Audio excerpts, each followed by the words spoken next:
Harvesting, there are different harvesting indices. At a particular stage we have to harvest the fruit.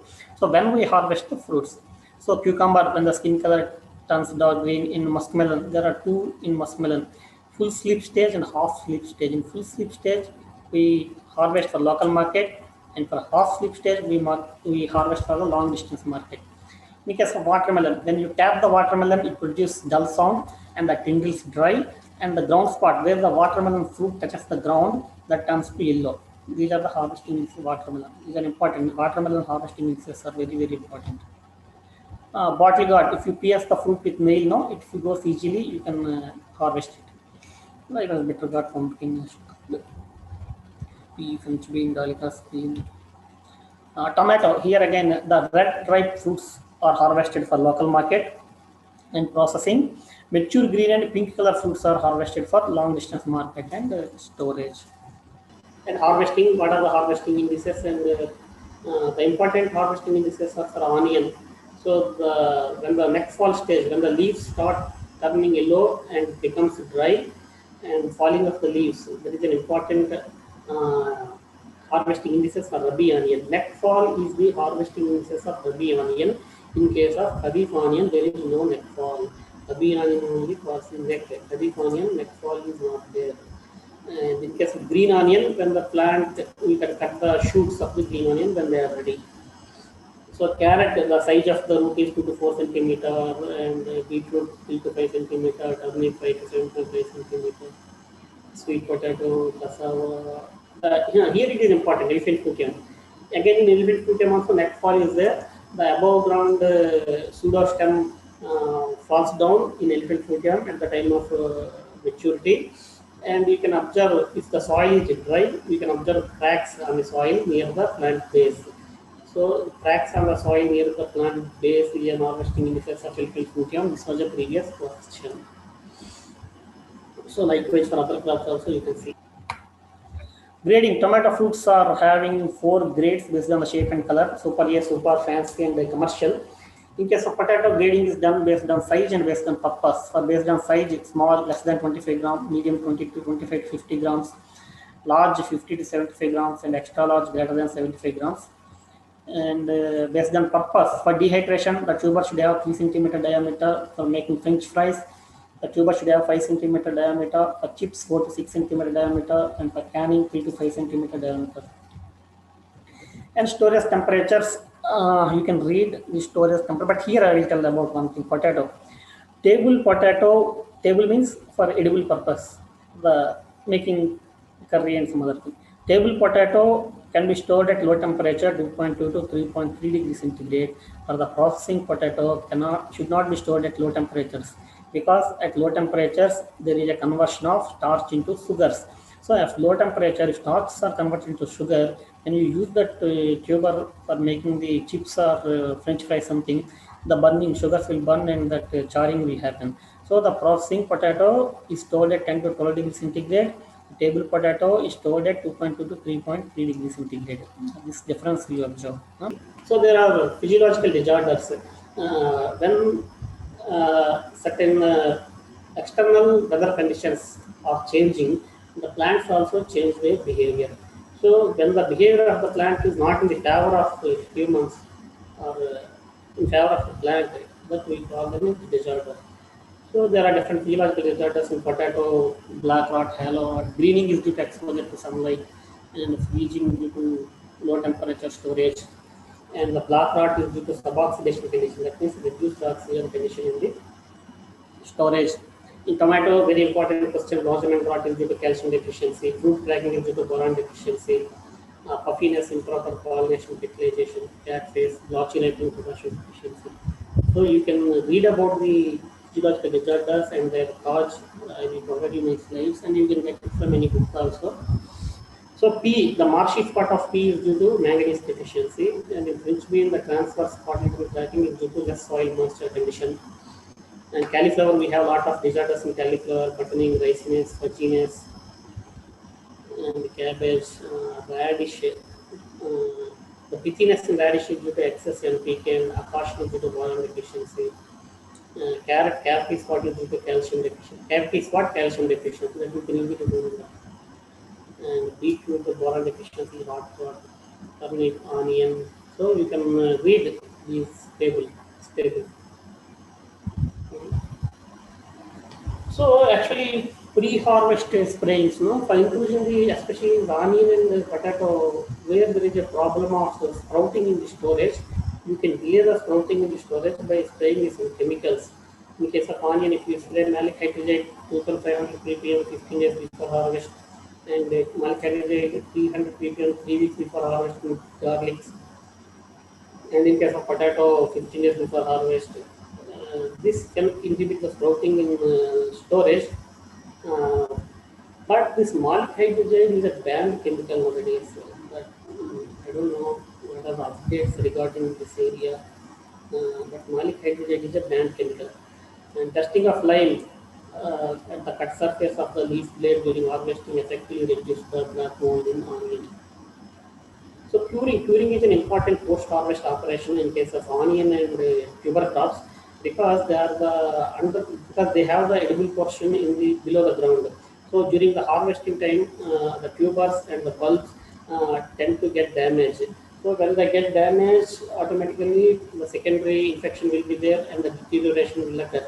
So prevent that secondary infection and to prevent the injury, to cure the injuries that happen during the harvesting, we do the curing. Generally, curing is the curing. What happens to curing is soberization will occur. That means above the injury, one protective layer will form. That is called soberization. It is a outer parenchymatous tissue. So, what are the conditions required for the curing? High temperature and high humidity are required for curing because high temperature and high humidity promotes the wound healing. The wound healing is promoted by the high temperature and high humidity. So high temperature and high humidity are required for the curing. So there are the different points. What are the benefit of this curing that you can read here. So these are the different temperature and humidity. Every time there is a one question in the next 10 ARS about the curing temperature and curing humidity. So you can see the temperature and humidity requirement for each crop. Potato, sweet potato, yam, cassava, onion, and garlic. You can remember the temperatures and the humidity. So irradiation is also known as cold sterilization because it doesn't involve heating. So irradiation can be done to inhibit the sprouting in potato and onion and to prevent the elongation of curvature in asparagus and to inhibit the growth of microorganisms. Waxing is another important post-harvest operation to prevent the transpiration. The fruits and vegetables are tend to lose the moisture after harvesting. So if they lose moisture, they become withered. They lose their appearance, so that they lose their market value. So to prevent the loss of moisture through transpiration, waxing is generally followed. There are different types of waxes: anuga wax, honeybee wax, shellac, and food wax. The W wax does not impart the glossiness, but the O wax impart the glossiness. You can read here the benefits of the vaccine. You can read from here from the slides. I can give you the slides. So what for different crops, what is the vaccine treatment and what is the effect, how many days it increases the shelf life and these things. This may not be required for a JR of level, but if anybody is there who is doing MSc and PhD, for them it will be useful. And spraying of growth regulator for improving the longevity, storage longevity. So, BA, benzyl adenine hormone, 5 to 15 ppm, prevent the senescence and yellowing in leafy vegetables, so that it increase the shelf life of leafy vegetables. In case of potato, 1% CIPC, inhibit the sprouting in storage. And dipping of tomato fruits at breakfast stage in GA 100 ppm result in slow life ripening and increasing the shelf life. There are some packaging chemicals, ethylene absorbents. We know that ethylene is the ripening hormone. So by reducing the ethylene content, we can delay the ripening process and we can extend the shelf life. So while packing these fruits and vegetables, if we add some ethylene absorbents like potassium permanganate, KMnO4, brominated active carbon, slide with KMnO4, KMnO4, or vermiculite, they absorb the ethylene in the packaging boxes and delay the ripening and extend the shelf life. Like impact as desiccant. Desiccant means if there is more moisture in the packing boxes, it causes it attracts microbial decay. So to reduce the moisture content in the packaging boxes, we can use desiccants like calcium oxide and fume silica because the two they absorb the moisture in the packages. Like anti-transparents, weighing of anti-transparents. Anti-transparents, they reduce the rate of transpiration and they prevent the loss of moisture, phenolene and salicylic acid. And you all know that zero energy cool chamber. You might have studied about zero energy cool chamber, how it is constructed and what are the things. It maintains a temperature of 8 to 10 degrees centigrade and 90 to 95% humidity. A very important question. The temperature and relative humidity in a zero energy cool chamber are 80 to 10 degrees centigrade and 90 to 90% relative humidity is very important.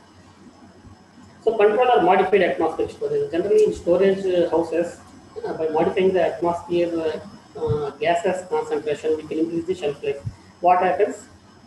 Oxygen promotes the respiration rate. So when respiration rate is high, the deterioration will be earlier and high. So to reduce the deterioration, we have to slow down the rate of respiration. So how do you reduce the rate of respiration? By reducing that oxygen concentration and by increasing the CO2 concentration, excuse me, we can reduce the rate of respiration and extend the shelf life. Hypobaric storage is completely vacuum. In modified atmospheric storage, we are changing the concentration of gases, oxygen and CO2. In case of hypobaric storage, we remove the entire air from the storage space and we create a airtight vacuum. That is called hypobaric storage. Hypobaric, low pressure, low pressure. Hypobaric means low pressure. Low pressure means removal of the air, creation of a vacuum. So there are different methods of preservation: pasteurization, sterilization. Pasteurization means heating below 100 degrees centigrade. Pasteurization does not kill all the microorganisms. As a week, we do the pasteurization of week. Excuse me. Sterilization is done at higher temperatures, above 100 degrees centigrade. It kills all microorganisms.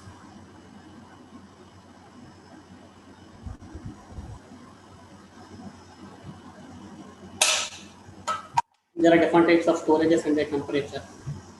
Type 1 natural preservatives, type 2 chemical preservatives. This is the most common question from every type.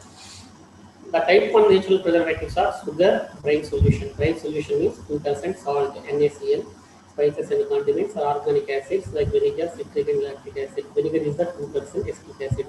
They are the type 1 or natural preservatives. Type 2 are chemical preservatives are sulfur dioxide and benzoic acid.